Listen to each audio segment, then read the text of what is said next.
Let's come. ಇಷ್ಟೇ ಮಂತ್ರ ಸಕ್ಸಸ್ಗೆ ಬೇಕಿರೋದು, ವರ್ಲ್ಡ್ ಕಪ್ಪಿಂದ ಕಲಿಬೇಕಾಗಿರೋದು. ಐ ಆಮ್ ದ ಬೆಸ್ಟ್, ನಾನು ಬೆಸ್ಟ್ ಅಂತ ನಿಮ್ಮ ತಲೆಯಲ್ಲಿರಬೇಕು.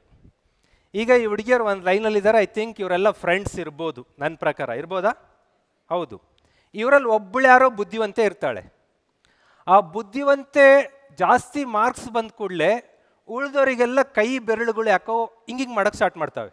ಹಿಂಗಾಗತ್ತೆ. ಅಂದರೆ ಒಬ್ಬರು ಸಕ್ಸಸ್, ಈವನ್ ಸ್ವಂತ ಫ್ಯಾಮಿಲಿಯಲ್ಲೇ ನನ್ನ ಅಕ್ಕ ನನಗಿಂತ ಒಳ್ಳೆ ಪೋಸ್ಟಿಗೆ ಹೋದರೆ ನಮಗೊಂದು ಸ್ವಲ್ಪ ಹೊಟ್ಟೆ ಉರಿತಿರುತ್ತೆ. ದಟ್ ಈಸ್ ದಾಯಾದಿ ಕಲಹ ಅಂತೀವಿ ನಾವು. ಹಾಗೆ ಪ್ರತಿಯೊಬ್ಬ ಮನುಷ್ಯನಲ್ಲೂ ತನಗಿಂತ ಇನ್ನೊಬ್ರಿಗೇನೋ ಅಚೀವ್ ಆದಾಗ ಇದು ಸ್ಟಾರ್ಟ್ ಆಗತ್ತೆ, ಹೊಟ್ಟೆ ಉರಿ. ಅದು ಇತ್ತು ಅಂದರೂ ಅರ್ಧ ಸೋಲ್ತೀವಿ. ದಟ್ ರೀಸನ್ ನೀವು ಇಷ್ಟೇ ಬೇಕಿರೋದು, ಯಾರು ಹೆಂಗಿದಾರೋ ಬೇಕಾಗಿಲ್ಲ ನಮಗೆ. ಐ ಆಮ್ ದ ಬೆಸ್ಟ್, ನಾನು ಬೆಸ್ಟ್. ಆಸ್ಟ್ರೇಲಿಯನ್ ಟೀಮ್ ನೋಡ್ಕೊಳ್ರಿ, ಇಡೀ ಜಗತ್ತು ಏನಂತ ಗೊತ್ತಿಲ್ಲ, ಐ ಆಮ್ ದ ಬೆಸ್ಟ್ ಅಂದ್ಕೊಂಡ್ರು. I will give my best, ನಾನು ನನ್ನ ಬೆಸ್ಟ್ ಮಾಡ್ತಿದ್ದೀನಿ ಅಷ್ಟೇ. ನಿನ್ನೆಗಿಂತ ಇವತ್ತು ಇಂಪ್ರೂವ್ಮೆಂಟ್, ಇವತ್ತಿಗಿಂತ ನಾಳೆ ಇಂಪ್ರೂವ್ಮೆಂಟ್, ನಾಳೆಗಿಂತ ನಾಡ್ದು improvement. I will give my best. When one day my best will be better than the rest. ಒಂದಲ್ಲ ಒಂದಿನ ನನ್ನ ಬೆಸ್ಟ್ ಇದೆಯಲ್ಲ ಇನ್ನೊಬ್ಬರಿಗಿಂತ ಬೆಸ್ಟ್ ಆಗಿರುತ್ತೆ. ಅವತ್ತು ಯಾರು ಚಾಂಪಿಯನ್? ಯಾರು ಚಾಂಪಿಯನ್? ಯಾರು ಚಾಂಪಿಯನ್? ನಾನು, ನಾವು. ನಾನು champion. I am the champion. ಯಾಕೆ ಹೇಳ್ತಾ ಇದ್ದೀನಿ ಅಂತಂದರೆ, ಯಾರು ನಾವು ಅಂತಂದರೆ ನಾವು ಭಾರತೀಯರು, ನಾವು ಅಂತೀವ್ರಲ್ಲ, ಈ ನಾವು ಅನ್ನೋ ಪದದ ಮೇಲೆ ನನಗೆ ನಂಬಿಕೆ ಇಲ್ಲ. ಐ ಹೇಟ್ ದ ವರ್ಲ್ಡ್ ನಾವು. ಯಾಕೆ ಅಂತ ಅಂದರೆ, ಅಪ್ಪ ಅಮ್ಮಂದಿರನ್ನೆಲ್ಲ ಒಯ್ದು ಅನಾಥಾಶ್ರಮದಲ್ಲಿ ಬಿಡ್ತಾ ಇದ್ದಾರೆ ಮಕ್ಕಳು. ಯಾಕೆ ಬಿಡ್ತಾ ಇದ್ದಾರೆ ಅಂದರೆ, ನಮ್ಮ ಅಪ್ಪ ಅಮ್ಮ ನಾವು ನೋಡ್ಕೋತೀವಿ ಆದಾಗ ಅವನ್ನ ನೋಡ್ಕೊಳ್ಳಿ ಇವನ್ನ ನೋಡ್ಕೊಳ್ಳಿ ಇರ್ತಾರೆ. ಅದೇ ಯಾವ್ದಾದ್ರು ಗಂಡ ಒಯ್ದು ಹೆಂಡ್ತಿನ ಅನಾಥಾಶ್ರಮದಲ್ಲಿ ಬಿಟ್ಟಿದ್ದಾನ? ಬಿಕಾಸ್ ಅದು ನಮ್ಮ ಹೆಂಡ್ತಿ ಅಲ್ಲ. ಯಾರ ಹೆಂಡ್ತಿ? ನನ್ನ ಹೆಂಡ್ತಿ. ಅದು ನಮ್ಮ ಹೆಂಡ್ತಿ ಆದರೆ ಊರಾಗಿದ್ದವ್ರದೆಲ್ಲ ಹೆಂಡ್ತಿ ಆಗ್ಬಿಡುತ್ತದು. ದಟ್ ರೀಸನ್ ನಾವು ಬೇಕಾಗಿಲ್ಲ. ಚಾಂಪಿಯನ್ ಯಾರು? ನಾನು. ನೀವು ಕೂತವ್ರು ಇಲ್ಲಿ ಬರ್ಬೇಕಾದ್ರೆ ಫ್ರೆಂಡ್ ಇರ್ಬೋದು. When you reading, when you sitting, when you studying, ನಾನು ಅನ್ನೋದು ಬೇಕು. ಅದನ್ನು ನಾನು ಅಹಂಕಾರನಲ್ಲ, ಸೆಲ್ಫ್ ರೆಸ್ಪೆಕ್ಟ್, ಸೆಲ್ಫ್ ಕಾನ್ಫಿಡೆನ್ಸ್ ಅಂತ ಕರಿತೀನಿ. Let's go. ದಿನಕ್ಕೆ 60,000 ಥಾಟ್ಸ್ ಬರ್ತಾ ಇದೆ ಪ್ರತಿ ಮನುಷ್ಯನಿಗೆ. ಸೈಕಾಲಜಿ ಹೇಳೋದು ನಾನಲ್ಲ.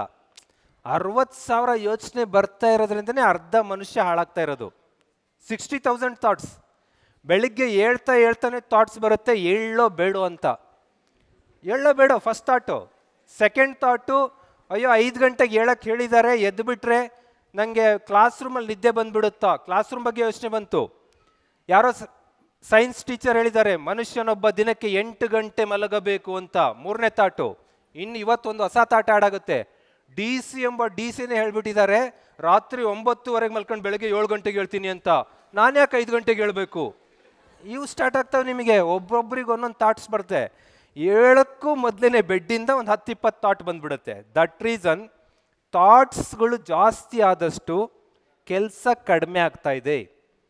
ಇಲ್ಲೇನಾಗಬೇಕು, ಯಾಕೆ ಹಿಂಗೆ ಆಗ್ತಾ ಇದೆ ಅಂದರೆ, ನಾವು ಮಾಡ್ತಾ ಇರೋ ತಪ್ಪಿಷ್ಟೇ. We are seeing more than we need to see.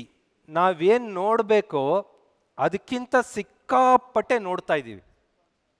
ನಾವೇನು ಕೇಳಬೇಕೋ ಅದಕ್ಕಿಂತ ಸಿಕ್ಕಾಪಟ್ಟೆ ಕೇಳ್ತಾ ಇದ್ದೀವಿ. ನಾವೇನು ಥಿಂಕ್ ಮಾಡಬೇಕೋ ಅದಕ್ಕಿಂತ ಸಿಕ್ಕಾಪಟ್ಟೆ ಥಿಂಕ್ ಮಾಡ್ತಾ ಇದ್ದೀವಿ. ಓಕೆ,